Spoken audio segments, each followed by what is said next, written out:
Alltold is a responsible AI company. We have tools that measure inclusion in ads.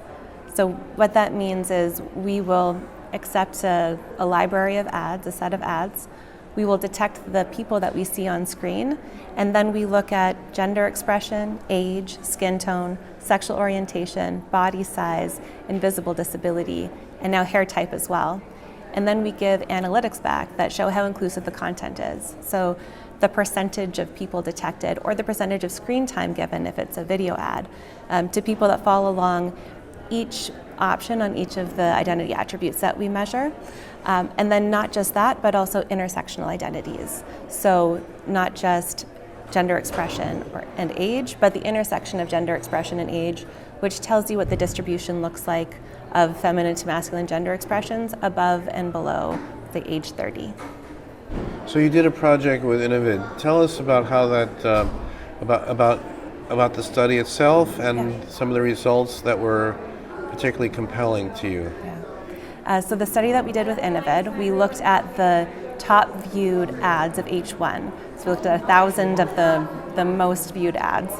And we again looked at all the identity attributes that we look at. And the reason for this, the reason that I really like this study is that these are tens of billions of impressions that us as consumers and the audience had, and that forms our impression of a brand, of the representation, the people that we see on screen. It influences the way that we think about each other, and it impacts the way that we treat each other, and it even influences people's own beliefs about themselves. So the representations of people that we see in the media that we consume every day is very important, and it also is really great for business. So inclusive content has been shown to drive bottom line financial results for brands. So in looking at the content of these top 140 advertisers that make up the top 1,000 ads that we as consumers see, and looking at the inclusion across these ads, it gives us a sense of a benchmark for the industry. So we can see what inclusion looks like industry-wide, and other brands and agencies can use that as a comparison point going forward. So not to get too deep into the weeds on how this works, but how does your AI ingest and analyze all these ads? So, we do ingestion into our platform. The AI component of it really is, one, we use two types of AI. We use AI that's off the shelf, so commercial AI that does person detection, person tracking, scene and shot detection within a video ad. And then we also build our own custom AI. And that AI is what allows us to annotate for these identity attributes, gender expression, skin tone, body size, etc., at scale. So tell us about some of the results of the study with Innovid, and maybe what might have been surprising to you or something we should take note of. Yeah, I think the thing that was the most surprising to me was a positive surprise, and that was we've almost hit gender parity. We call it gender expression, but the distribution of feminine to masculine gender expressions that we see on screen was just about 50-50. And the reason that was surprising to me is because we also analyze Super Bowl ads. And so around those tentpole events, we see more people with a masculine gender expression than a feminine gender expression. So the fact that we're hitting up on parity is really interesting.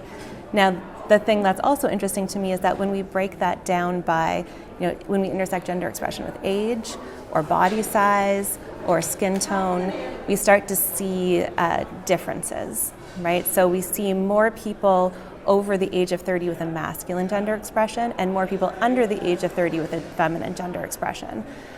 It's also interesting when we looked at the data by vertical, we can see that when we disaggregate these averages, that in fashion and beauty, in CPG and households, we're seeing a lot more people with feminine gender expression, so that will pull that average up.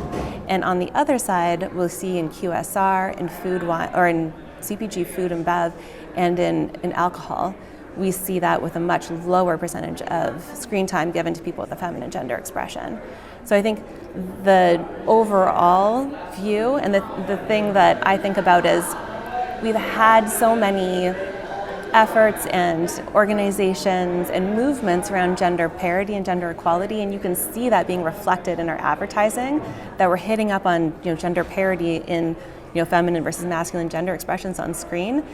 And there's still areas where we can move into and have more inclusion and have greater opportunity to showcase a broader range of women on screen. And I think that's what this report can really tell us. And finally, what's the utility of your platform to buyers? How do they use it, or how could they use it? Yeah.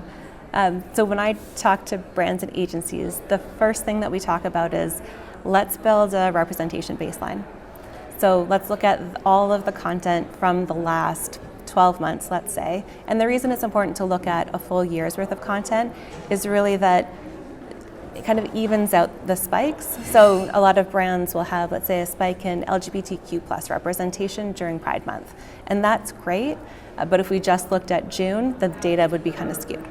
So we look at the last 12 months, and that tells you what somebody in your target market will be being exposed to over the course of a year.